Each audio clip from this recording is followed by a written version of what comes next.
Urine formation mechanism, কীভাবে urine প্রস্তুত হয়। প্রস্তুত বলতে এখানে কিন্তু মানে ছাঁকনিটা মেইনলি, ইউরিন তো তৈরি হয় অলরেডি তোমার হচ্ছে লিভারে, ইউরিন বলছি সরি ভুল বলছি, ইউরিয়া অলরেডি তোমার হচ্ছে লিভারে তৈরি হয়, ইউরিয়াটা আসে, এই ইউরিয়ার সঙ্গে অন্যান্য বস্তু সামগ্রী কিছু অ্যাবজর্পশন হয়, কিছু সিক্রেশন হয়, তার পরবর্তীতে যে অংশ পড়ে থাকে সেটাকেই আমরা বলি urine. Urine more concentrate than our body fluid, ঠিক আছে। ইউরিন ফর্মেশন মেকানিজমটা আমরা এবার দেখে নিই। According to NCERT, the mechanism of urine formation takes place in different parts of nephron, বিভিন্ন অংশে নেফ্রনের এই ইউরিন ফর্মেশন তৈরি হয়। It involves three main process, তিনটে মেইন প্রসেস। কী কী থাকে প্রথমে আলোচনা করেছিলাম। ফার্স্ট হচ্ছে ফিল্ট্রেশন, কোথায়? গ্লোমেরুলাস। প্রথম হচ্ছে এক নম্বর গ্লোমেরুলার ফিল্ট্রেশন, 2 নম্বর টিউবুলার রিঅ্যাবজর্পশন, 3 নম্বর টিউবুলার সিক্রেশন। তাহলে ফিল্ট্রেশন কোথা থেকে কোথায় হবে না, from blood plasma to nephron. কি ফিল্ট্রেশন হলো না, আমরা জানি এটা যদি অ্যাফারেন্ট আর্টারি হয়, এখানে যদি ইফারেন্ট আর্টারি হয়, এটা যদি গ্লোমেরুলাস হয়, তাহলে এখান থেকে যেভাবে এই পজিশনটা, এই যে মেমব্রেন অংশটা যেভাবে ফিল্টার্ড হবে এবং 99% মধ্যে 1% হচ্ছে ইউরিন হিসাবে থাকবে, ঠিক আছে। আমরা দেখতে পাবো পরবর্তীতে, তো বাকিটা কিন্তু আবার ফিরে যায়। তো এটা হচ্ছে ফার্স্ট। কোথায় হয় না, ব্লাড প্লাজমায়, ব্লাড প্লাজমা থেকে কোথায় বলবে না, নেফ্রনের ফ্লুইডে ঢুকবে, এই নেফ্রনের ফ্লুইড ঢুকবে। এটা হচ্ছে ফার্স্ট ফিল্ট্রেশন, যেটা কল গ্লোমেরুলার ফিল্ট্রেশন। নেক্সট হচ্ছে রিঅ্যাবজর্পশন বলতে কি না, অ্যাবজর্ব তো একবার হয়েছিল ব্লাডে, ভালো করে বুঝে না, অ্যাবজর্ব কিন্তু একবার হয়েছিল, অ্যালিমেন্টারি কারণের মাধ্যমে অ্যাবজর্ব হয়েছিল, সেটা আবার বেরিয়ে গেল ছাঁকনির মাধ্যমে, ব্লাডের মধ্যে ঢুকে সেটা কিন্তু যখন ইউরিনিফেরাস টিউবের মধ্যে যাচ্ছে, তখন সেটা যদি দেহের বাইরেই বেরিয়ে যায় তাহলে ক্ষতিকারক, তখন আবার সেখান থেকে ব্লাড থেকে রিঅ্যাবজর্পশন হয়ে আবার ব্লাডে ফিরে আসবে, ক্লিয়ার। সেই জন্য টিউবুলার রিঅ্যাবজর্পশন বললে ভালো হয়, সেটা হচ্ছে ফ্রম ফ্লুইড টু, মানে tubular fluid to blood, into blood. Next হচ্ছে কিছু সিক্রেশন, আয়ন কিছু সিক্রেশন হবে, যে সিক্রেশনগুলো যেন অ্যামোনিয়া, তারপর তোমার হচ্ছে পটাশিয়াম আয়ন, তোমার হচ্ছে হাইড্রোজেন আয়ন, এইগুলো অ্যাক্টিভলি, এবং কিছু কিছু আছে প্যাসিভলি অ্যাবজর্ব হবে, বাইকার্বনেট যেমন থাকবে। এইগুলো সিক্রেশন হবে, এবং কোথায় না, ব্লাড থেকে সিক্রেশন হবে ফ্লুইডে। তাহলে প্রথম হচ্ছে কি, blood plasma to fluid, first হচ্ছে এটা হচ্ছে ফার্স্ট ক্যাটাগরি হচ্ছে কি, গ্লোমেরুলার সিক্রেশন। 2 নম্বর ক্যাটাগরি কি, 2 নম্বর টিউবুলার অ্যাবজর্পশন, টিউবুলার রিঅ্যাবজর্পশন হচ্ছে কি, ফ্লুইড বাড়তি চলে গেছে, সেটা যাবে হচ্ছে আবার ব্লাডে, ক্লিয়ার। আর এর মধ্যে কিছু জিনিস যুক্ত হবে, 3 সিক্রেশন, কোথায়, ব্লাড দিয়ে চলে যাবে ফ্লুইডে, ক্লিয়ার হয়েছে। এই 3টে হওয়ার পরে অবশিষ্ট তরল যে residual liquid part is called urine, clear. এই ডায়াগ্রামটা ভেরি ইম্পর্টেন্ট, কিন্তু এই ডায়াগ্রাম দিয়ে কোনোদিন কোনো কোশ্চেন আসবে না, কিন্তু তোমাকে বুঝতে হবে মেকানিজম ইউরিন ফর্মেশন। এখান থেকে এই পার্টটুকু হচ্ছে রেনাল ক্যাপসুল, এটা হচ্ছে renal tubule and collecting duct, পুরোটা ধরেছি, মানে প্রক্সিমাল কনভলিউটেড টিউবুল, হেনলির loop, distal convoluted tubule and collecting nerve. এইটার মধ্যে বলছি কি, প্রথম হচ্ছে নেক রিজিয়ান, তারপর হচ্ছে প্রক্সিমাল কনভলিউটেড টিউবুল, তারপরে হচ্ছে তোমার লুপ অফ হেনলি, তারপর ডিস্টাল কনভলিউটেড টিউবুল, নেক্সট হচ্ছে কালেক্টিং ডাক্ট। এই পুরো পার্টটা রেনাল টিউবুল ধরে আমরা বলতে পারি। আর রেনাল ক্যাপসুল মানে বাউম্যান ক্যাপসুল, যাই বলো, বাউম্যান ক্যাপসুল বলছি কেন, ম্যালভিজিয়ান ক্যাপসুল, ম্যালভিজিয়ান বডি, এটা হচ্ছে দুটো পার্ট, একটা হচ্ছে গ্লোমেরুলাস প্লাস হচ্ছে Bowman capsule. Clear? Afferent blood ঢুকলো, এখানে ডায়ামিটার আমরা জানি 50 মাইক্রোমিটার। ইফারেন্ট থেকে বেরিয়ে যাবে কত না 25 মাইক্রোমিটার। তাহলে কি হচ্ছে, প্রেশার ক্রিয়েট করছে। আমি যদি ব্লাড ফ্লো সেম রাখতে হয়, ভালো করে বুঝতে হবে, এই একটা পাইপ ছিল, এই পাইপটা মোটাতে ক্রমশ সরু হয়েছে। এই সরু যদি হয়, তোমার প্রেশার যদি সেম রাখে, প্রচণ্ড স্রোতে বেরিয়ে যাবে। এটা তো আমরা দুতলা তিনতলা যে স্প্রে করি, এই সেম মেকানিজম। তাহলে এখানে প্রেশার ক্রিয়েট করছে। এবার প্রেশার ক্রিয়েটের ফলে কী হবে না, এই যে গ্লোমেরুলারের যে জায়গাটা, এখানে কি এরকম সেলগুলো আছে, কোষগুলো আছে, তার উপরে আছে কি যে পোডোসাইট সেল। এই যে ছিদ্রপথে রক্তের থেকে বিভিন্ন অংশ সমেত ফ্লুইড এর মধ্যে প্রবেশ করবে। কোথায় না, এই যে কাপের মধ্যে প্রবেশ করবে। তো এইটাই, এই যে প্রবেশ, এটাই হচ্ছে filtration from blood plasma to nephron. This is first time filtration. Clear? Second, এই যে ফার্স্ট টাইম ফিল্ট্রেশন হলো, এই ফিল্ট্রেশনটা কত পার্সেন্ট সেটা পরে দেখাচ্ছি। এইবার বাকিটা তো ব্লাডের মধ্যে আসলো। এইবার এটা হচ্ছে পেরিটিউবুলার ক্যাপিলারিটিস হতে পারে, শেষের দিকে ভাসারেক্টা হতে পারে। এতে এখানে যে ফ্লুইডের মধ্যে যে সমস্ত প্রয়োজনীয় অংশ চলে গেছে, সেটাকে আবার পুনরুদ্ধার করার দরকার। সেই জন্য 2 নম্বর, সেটা হচ্ছে টিউবুলার রিঅ্যাবজর্পশন। কোথায় হবে? এই টিউবুলার থেকে, এই টিউবুলার রিঅ্যাবজর্পশন হবে ব্লাডে। তাহলে ফ্লুইড থেকে ব্লাডে চলে আসবে, প্রয়োজনীয় অংশ চলে আসলো। বাকি কিছু অংশ আছে যেটা ব্লাডের পক্ষে ক্ষতিকারক, সেটাকে এবার এর মধ্যে প্রবেশ করাতে হবে। তাহলে টিউবুলার সিক্রেশন, কোথায়? From blood to into fluid. খুব সুন্দরভাবে বলা হচ্ছে। তাহলে এই ব্লাডে কী থাকলো? ব্লাডের মধ্যে থাকলো কন্টেন্টস রিঅ্যাবজর্ব সাবস্টেন্সেস, ঠিক আছে, যেটা দেহের পক্ষে দরকারি। আর এই ফ্লুইডের মধ্যে কী পড়ে রইল? ইউরিন। ইউরিনের মধ্যে ইউরিয়া, বিভিন্ন ধরনের আয়ন, যেগুলো দেহের পক্ষে ক্ষতিকারক, দরকার নেই, সেগুলো বেরিয়ে যাচ্ছে। কি থাকবে না? নর্মাল দেহে প্রোটিন থাকবে না, সোডিয়াম আয়ন থাকবে না, তারপর তোমার অ্যামাইনো অ্যাসিড থাকবে না, এগুলো থাকবে না ইউরিনের মধ্যে।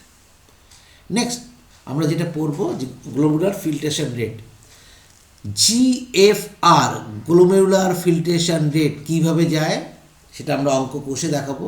এটা ধরে নাও, মানে জেনে নাও, এটা মুখস্থ করতে হবে, যে 125 ml পার মিনিটে যায়। তো একে যদি আমরা ঘন্টা দিন দেখি, তাহলে দেখা যায় 180 লিটার পার ডে গ্লোমেরুলাস থেকে পাস করে। ক্লিয়ার হলো? আর ইউরিন হচ্ছে 1.2 to 1.5, মিলি 1.5, অ্যাবাউট 1% এক্সক্রিটেড। তো 180 লিটারের মধ্যে 1%, 1.5 যায়, তাহলে রিঅ্যাবজর্পশন হয় কত? একদম বুঝে নাও, 178.5 লিটার্স। তাহলে এইখানে আমাদের এই জিনিসটা বোঝার জন্য যেটা আমরা বুঝবো এবার, এখানে অ্যাফারেন্ট আর্টারিতে 50 মাইক্রোমিটার। বারবার কেন লিখছিস? বোঝার সুবিধার জন্য। অ্যাফারেন্ট আর্টারি থেকে ব্লাড ঢুকলো, ঢুকে এখান থেকে 80% ব্লাড এইখান থেকেই ফিরে গেল তোমার কোথায়? ব্লাডে। মাত্র 20% কোথায়? ফিল্ট্রেট।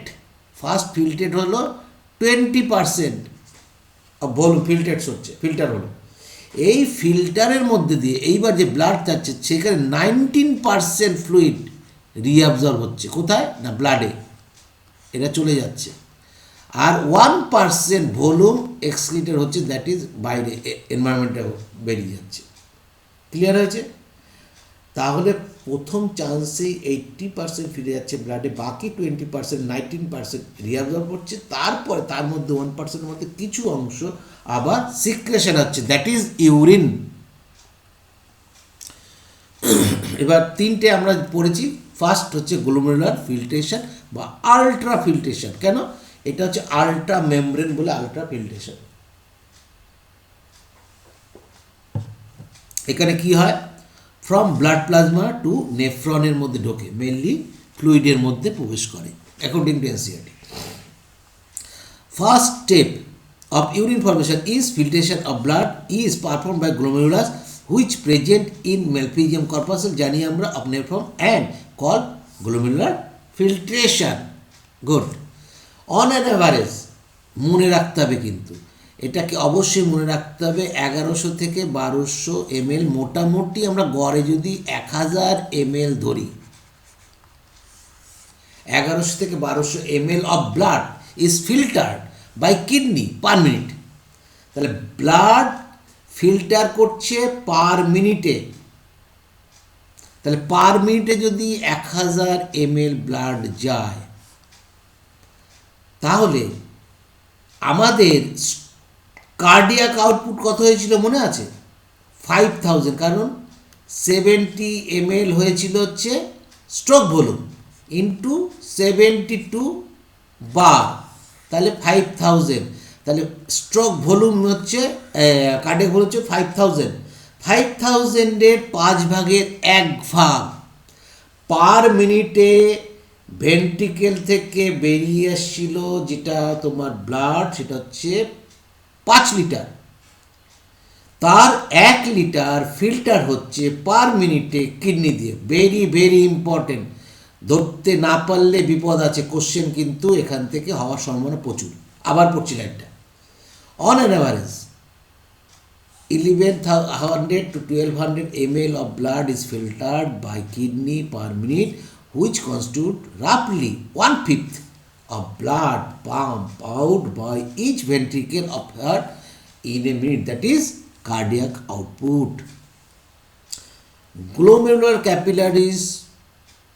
ক্যাপিলারি ব্লাড প্রেশার, যেটা ব্লাড প্রেশার বলেছিলাম, কজেস ফিল্ট্রেশন। কারণ এইটা এত মোটা আর এখানে এসে এত সরু, তাহলে এখান থেকে যে প্রেশারে ব্লাড যাবে ঠিক স্পিডটা সেম রাখতে গেলে প্রেশার বেশি হবে, আর বেশি হলে এখান থেকে বিভিন্ন অংশ বেরিয়ে আসবে, সেটাই কালেক্ট করবে কে?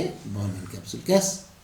সেই জন্য হচ্ছে glomerular capillaries blood pressure causes filtration of blood through 3 layers. এবার হচ্ছে মজা, 3 লেয়ার্সটা কি? প্রথমে বলে রেখেছি endothelium of glomerular blood vessel গেল, endothelium of glomerular blood vessel. Epithelium of Bowman capsule, যেটা হচ্ছে পোডোসাইট সেল হবে, and basement membrane of 2 layers. আমরা একটু ডায়াগ্রামটা দেখি, তাহলে আমাদের ক্লিয়ার হয়ে যাবে। এই যে এই ডায়াগ্রামটা দেখো, একটু আগের ডায়াগ্রামটা একটু দেখে নিই, তাহলে সুবিধা হবে। এটা হচ্ছে কি? গ্লোমেরুলার লিউমেন। ক্লিয়ার আছে? এবার এটাকে এই ছিদ্র তৈরি হচ্ছে কার দ্বারা? ছিদ্র তৈরি হচ্ছে এই যে পোডোসাইট sell, this is podocyte cell. এই পোডোসাইট সেলের এগুলো হচ্ছে finger light projection. Finger light projection food process বলা হয়। এই যে ছিদ্র, এই ছিদ্র দিয়ে কিন্তু স্লিট তৈরি হয়েছে, এইগুলোকে বলা হচ্ছে ফিল্ট্রেশন স্লিট। এগুলো হচ্ছে 40 ন্যানোমিটার হয়। আর এই হচ্ছে বাউম্যান ক্যাপসুলের স্পেস। তাহলে বাউম্যান ক্যাপসুলের স্পেস যদি এই হয়, ভালো করে বোঝো, তাহলে এগুলো কি? সিম্পল স্কোয়ামাস এপিথেলিয়াম, আর এটা হচ্ছে পোডোসাইট সেল। সেটাই আমি যদি পরের এই অংশটা দেখি একদম ক্লিয়ার হয়ে যাবে। This is podocyte cell. এই যে এই একটা পোডোসাইট, তাহলে কমন হচ্ছে বেসমেন্ট মেমব্রেন, আর এগুলো হচ্ছে এন্ডোথেলিয়ালের সেল। ক্লিয়ার? একদম ক্লিয়ার। তাহলে তার মাঝখানে এই যে ছিদ্র থাকবে, এই ছিদ্রের মাধ্যমে, তাহলে এখানে হচ্ছে কি আছে না, এখানে ব্লাড, প্রেশার ক্রিয়েট করছে, প্রেশার ক্রিয়েট করার পরে এখান থেকে অংশ বেরিয়ে যাচ্ছে, ঠিক আছে। তাহলে pressure create in glomerular, this is glomerular area, clear আছে, এটা হচ্ছে গ্লোমেরুলাসের এরিয়া।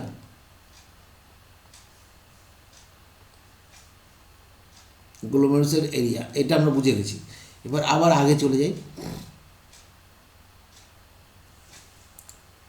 দেখো এখানে কি বলা হয়েছে, এখানে বলা হচ্ছে যে 3 লেয়ার, থ্রু 3 লেয়ার্সে হবে endothelium of glomerular blood vessel, epithelium, squamous epithelium, Bowman capsule and basement. এপিথিলিয়ামের বেসমেন্ট মেমব্রেন থাকবে, basement membrane between this 2 layer. তাহলে এটা হচ্ছে 3টে লেয়ার। ঠিক একইভাবে মনে করে দেখো আমরা রেসপিরেটরি মেমব্রেন পড়েছিলাম লাঙের ক্ষেত্রে, সেখানে হচ্ছে বায়ুর আদান প্রদান, সেখানেও এন্ডোথেলিয়াম ছিল, এখানেও এন্ডোথেলিয়াম আছে, ঠিক আছে। Next, out of NCERT, glomerular endothelium which is highly porous, pore diameter কে ঠিক করে, রেগুলেট করে, পেরিসাইট স্লেট অফ এন্ডোথেলিয়াম, এন্ডোথেলিয়ামের পেরিসাইট সেলস আছে তারা রেগুলেট করে, এটা extra knowledge. Next, epithelial cell of Bowman capsule, Bowman ক্যাপসুলে চলে আসলাম। বাউম্যান ক্যাপসুলটা কীরকম একটু বলি, এরকম দেখতে হয়। তাহলে এই বাইরে আউটে হচ্ছে স্কোমাস এপিথেলিয়াম, আর এখানে হয়ে যায় পোডোসাইট, ক্লিয়ার। এখানে যেই ব্লাড ক্যাপিলারিতে আসবে তাহলে এইটাই হচ্ছে তোমার হচ্ছে filtration, 3 germinal, 3 layer of filter.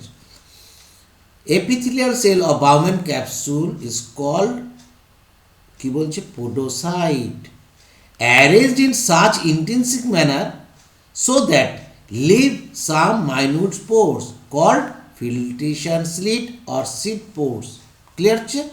দেখো সেটাই কিন্তু পরবর্তীতে আমরা দেখব। Blood is filtered so finally through this membranes that almost all constituent, খুব ভাইটাল কথা বলতে যাচ্ছি, এক্সেপ্ট প্রোটিন,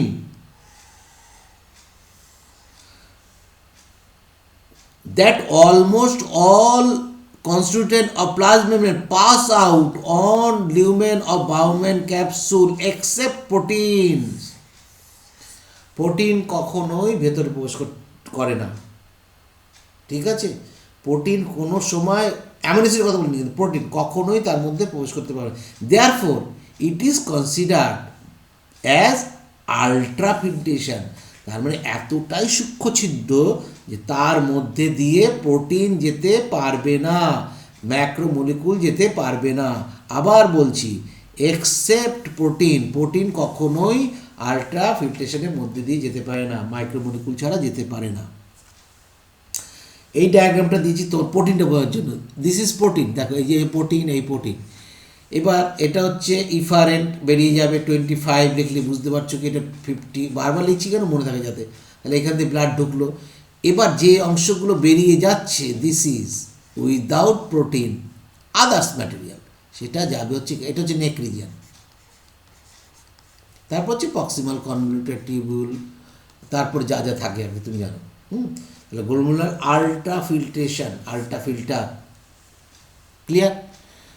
নেক্সট, এটা তো বলেইছি, এটা হচ্ছে মেমব্রেন আর আলট্রা ফিল্ট্রেশন। আলট্রা ফিল্ট্রেশন কীরকম হয়, এটা একটা গ্লোমেরুলাস, খুব ভালো করে ডায়াগ্রামটা দেখবে।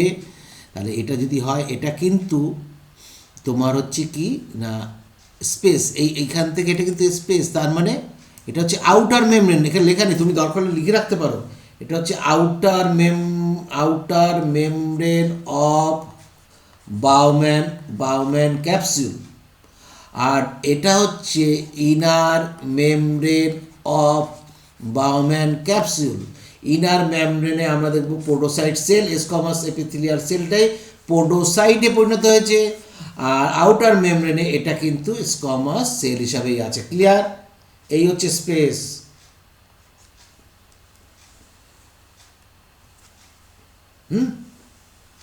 ঠিক একইভাবে এখান থেকে ব্লাড গিয়ে ফিল্টার্ড হয়ে বাইরে বেরিয়ে যাবে স্পেসের মধ্যে, 40 ন্যানোমিটার ফিল্ট্রেশন স্লিটস। নেক্সট যেটা পড়বো, যেটা আমাদের ওই যে 125 কী করে হয় সেটা বোঝার জন্য এই ডায়াগ্রামটা তোমাকে কিন্তু একদম ভেতরে ঢুকে ফেলতে হবে, কিচ্ছু করেনি। আল্ট্রা ফিল্টার কী কী দিয়ে করে তৈরি, তাহলে আবার পড়ি। এটা হচ্ছে অ্যাফারেন্ট আর্টেরিয়ল, এটা হচ্ছে ইফারেন্ট আর্টেরিয়ল, বেশ প্রবেশ করলো বেরিয়ে গেল। তাহলে এই মেমব্রেনটা কী কী নিয়ে তৈরি, এই মেমব্রেনটা আল্ট্রা ফিল্টার। এটা হচ্ছে এন্ডোথেলিয়াম, এই যে এই অংশটা হচ্ছে এন্ডোথেলিয়াম অফ গ্লোমেরুলাস, এই অংশটা। তারপরে সাদা অংশটাকে তুমি বেসমেন্ট মেমব্রেন মনে করতে পারো। আর এই অংশটা পোডোসাইট সেল দিয়ে তৈরি, সেটা হচ্ছে মেইনলি হচ্ছে কী দিয়ে হবে না, গ্লোমেরুলার যেটা হচ্ছে পোডোসাইট মেইনলি, কী বলবো, 3টে লেয়ারের আরেকটা লেয়ার। ক্লিয়ার হয়েছে? এটা মুছে দিই। এটা হচ্ছে এপিথিলিয়াল পোডোসাইট। এটা এই যে এখানে লেখাই আছে epithelial podocyte, basement membrane, endothelial cell. তাহলে এই 3টে মিলেই হচ্ছে আল্ট্রা ফিল্টার গেল। এবার কেন যাচ্ছে, কি কি প্রেশার আছে? 3 রকম প্রেশার কাজ করে। আলটিমেট যেটা হচ্ছে আমাদের দরকার হয় এফেক্টিভ ইইপি, মানে এফেক্টিভ ফিল্টার প্রেশার। সেই এফেক্টিভ ফিল্টার প্রেশারটা কত হয় না 25 মিলিমিটার অফ এইচজি। কোথার থেকে বার করতে হবে? এই যে গ্লোমেরুলাস, এই গ্লোমেরুলাসে একটা প্রেশার ক্রিয়েট করে যাকে বলা হয় জিসিপি। কি বলা হয়? জিসিপি, মনে রাখো, জিসিপি, গ্লোমেরুলার ক্যাপিলারি প্রেশার। সেটা কত? 75 মিলিমিটার অফ এইচজি। এবার সেই 75 মিলিমিটার অফ এইচজিকে বাধা দিচ্ছে কে? দুটো বাধাদায়ক আছে। একটা হচ্ছে যেহেতু এটা কলয়েডালের নেচার ফ্লুইডটা, সেই জন্য colloid osmotic pressure GOP 30 millimetre of HG. আর যেটা একটা হাইড্রোস্ট্যাটিক প্রেশার, এয়ার প্রেশার কত? 20 millimetre of HG, capsular hydrostatic pressure CHP. তাহলে সিএইচপি পেতে গেলে সিএইচপি পেলাম, effective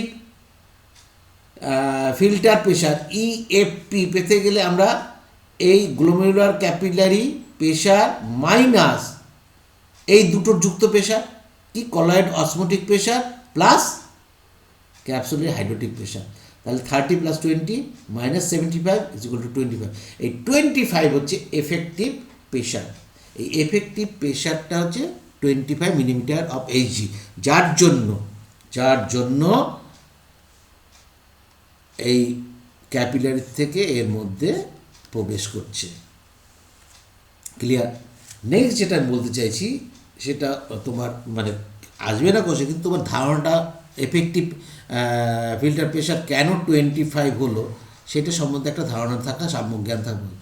100 millimetre of Hg blood হিসাবে ঢুকেছিল কোথায় না আর্টারিতে, মানে এফারেন্ট আর্টারিতে। ঢোকার পরেই এবার প্রেশার আস্তে আস্তে কমা শুরু করলো। কমে প্রেশার কী হলো? জিসিপি মানে 75 মিলিমিটার গ্লোমেরুলাস হচ্ছে, এবং অপোজিট থেকে জিওপি 30 মিলিমিটার এবং সিএইচপি 20 মিলিমিটার। এফেক্টিভ হয়ে যাচ্ছে 25 মিলিমিটার। পরবর্তীতে যেটা তোমার আসছে 18 মিলিমিটার অফ এইচজি ইফারেন্ট আর্টেরিয়ল, তারপরে তোমার জালকে আছে 13, তারপরে তোমার ভাষা রেকটাতে এবং যে জায়গাটা আছে সেখানে একদম কম, প্লাস হচ্ছে যখন ভেনুয়েলে চলে আসছে তখন চলে আসছে 18 মিলিমিটার হয়েছে, একদম প্রেশারহীন। আর এখানে প্রেশারটা 0 হয়ে যাবে কোথায় না টিউবুলে প্রেশার আস্তে আস্তে যেই digital converter tubule 10 millimetre capillary থাকবে না, এবং কালেক্টিভ টিউবুল শেষে 0 মিলিমিটার রয়েছে। কেন বলো তো? প্রেশার কেন কমে যাবে? প্রেশার কমে যাচ্ছে বলেই এই প্রেশারটা আসতে পারছে। প্রেশারটা যত নিচে নামবে প্রেশার কমে যাবে, কারণ বাইরের প্রেশার বেশি, ভেতরের প্রেশার কম। এটা অতটা বোঝার দরকার নেই, মোটামুটি নলেজটা রাখা দরকার। দ্য অ্যামাউন্ট অফ ফিল্ট্রেট যেটা পাস হল গ্লোমেরুলাস থেকে, মানে filtrate formed by the kidney per minute is called glomerular filtration rate, GFR. তাহলে যেটা আসে per minute glomerular filtration rate, amount of filtrate যেটা আসে, G glomerular filtration rate in a healthy individual is 125 ml per minute, that is 180 litres per day. আমরা গুণ করে দেখিয়ে দিতে পারি, হ্যাঁ ঠিক আছে, সঠিক তথ্য। তাহলে 180 লিটার, 180 লিটার এখানে বলেছে glomerular filtration rate 125 ml per day, তাহলে 180 ml পার ডে, তার মধ্যে 1.5 ইউরিন ফর্মেশন হয়, বাকি 178.5 আবার রিঅ্যাবজর্ব হয়। এটা এনসিইআরটিতে বলাও আছে, আবার এক্সট্রাও কিছু নলেজ আছে, দুটো সিম্বল দেওয়া আছে, সেই জন্য বুঝতে হবে এখানে filtration is a non selective process performed by the glomerulus using glomerular capillary blood pressure। এটা আমরা পড়েছি এনসিইআরটিতে। অ্যাবাউট কত বলেছে না, 1100 থেকে 1200 এনসিইআরটিতে পড়েছি। ml blood is filtered glomerulus minimum to form কত, 125, ভালো করে বোঝো। তাহলে 1100 গড়ে যদি 1000ও ধরি, 1000 ml মানে 1 লিটার ml থেকে প্রতি মিনিটে আমার 125 ml ফিল্ট্রেট হচ্ছে। ক্লিয়ার হয়েছে? এইটুকু বোঝার, এইটুকু বুঝতে হবে যে 1 লিটার ব্লাড যদি যায় তার মধ্যে দিয়ে 125 ml ফিল্ট্রেট হয়, এবং পার ডেতে হয়ে যায় কত, 180 ml, 180 লিটার ফিল্ট্রেট। তাহলে এটাকেও সেভাবে যদি গুণ করি, তাহলে কত পরিমাণ ব্লাড একদিনে একটা ইয়ের মধ্যে দিয়ে প্রবেশ করে সেটাও আমরা বুঝতে পারব। পরবর্তীতে আসছি আবার।